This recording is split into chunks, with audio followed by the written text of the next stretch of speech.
దేవునికి స్తోత్రం. ప్రియమైన దేవుని పిల్లలారా, రాజైన సొలొమోను పాపలను గూర్చి కుమారులకు బయలుపరిచిన మాటలు. సామెతలు 1వ అధ్యాయము 10వ వచనం.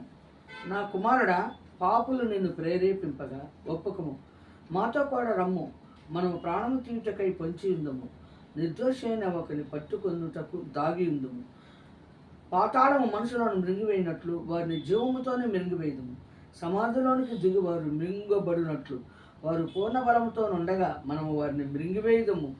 రమ్ము అని వారు చెప్పుకున్నప్పుడు ఒప్పకము. పలు విధములైన మంచి సొత్తులు మనకు దొరుకును, మన ఇండ్లను దోపుడు సొమ్ముతో నింపుకుందము. నీవు మాతో పాలివాడివై ఉండుము, మన అందరికీ సంచి ఒక్కటే ఉండును అని వారు నీతో చెప్పుదురు. నా కుమారుడా, నీవు వారి మార్గమున పోకము, వారి త్రోవలందు నడువకుండా నీ పాదం వెనుకకు తీసుకొనుము.